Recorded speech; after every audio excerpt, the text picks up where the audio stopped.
Where do things stand in terms of this growth of digital video as a viable medium, and how do you guys see it as advertisers? How do your brands see it, and where are we at a moment in time?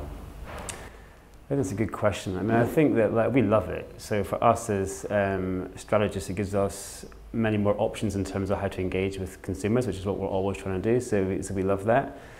In terms of in a moment in time, I think like digital videos are at a point of maturation, and actually not so much from an audience perspective, because of course there's a huge amount of audience usage of it, but actually as much from an agency and client perspective of having spent some time now working with it, figuring out how it can play in the schedule, the different roles it can play. And I think as an industry, we're getting very comfortable with that now. So in terms of, at the most simple form, using it as a way to improve the efficiency of a TV strategy, that's a great now, really kind of well-used method by ourselves and our clients from a pure like efficiency of reach building.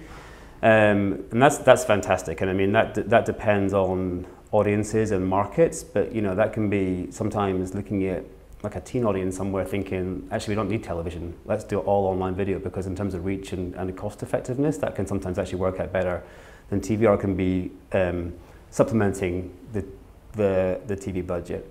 So from a kind of basic level, I think we love that. And then the whole programmatic thing comes in on top of that, which is when we start to put data on top of those units and actually able to understand. And for me as a strategist, that gets really exciting, because then we're able to think about audiences in a different way. We're able to think about outcomes in a different way. So we're able to think about messages and scheduling in a much more sophisticated way. So that is a whole box, which I think is like, it's one of those classic things where the evidence is there, the theory is well published. We just want to get our hands dirty now as much as possible, and the more we can kind of play with those scenarios and think about how we can improve clients' schedules with that, the better. What about, bespoke video or video that brands make or that are associated with brands? Can that scale? Can that be a viable medium? And, we hear a lot about it. Everybody wants the viral video hit, or they want to connect, through these alternative channels.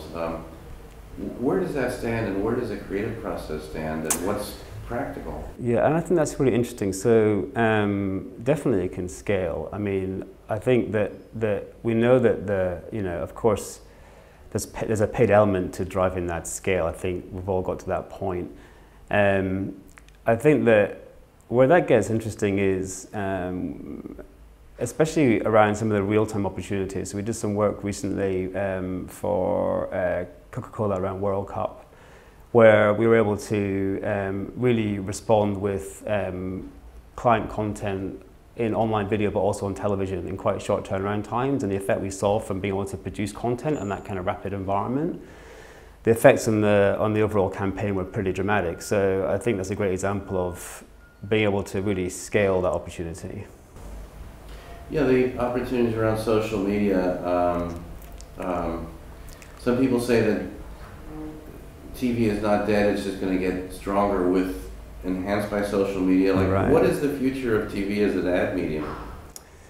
Yeah, I mean, I like that thought. I mean, I think that the TV industry is doing a really good job of reinventing itself in this new environment. I think we're seeing much more appointment to view type of programming, the investment in live content and events, also in shorter run type of programming blocks. I think that's really interesting. So I think they are understanding their role within that can be to kind of create huge scale, and also around that scale, like huge amounts of social conversation, which is what brands are looking for. So I think they're doing a really good job of reinventing themselves into this space, and actually, of course, being an integrated part of the overall solution, and not just being. I mean, I think we're kind of moving away from the days of like individual channel planning into like network channel planning. So I think they understand their role in that as well.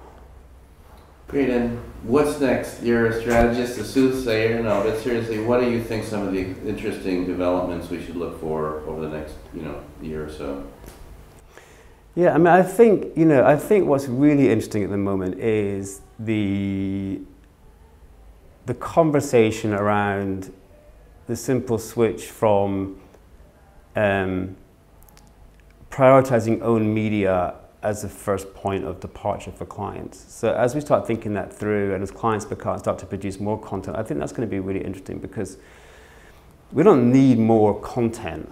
We need more brilliant content. I think, you know, that's something which a lot of people have said. So I think there's going to be a lot of moves in terms of, okay, how do we actually unlock this own media first opportunity for clients?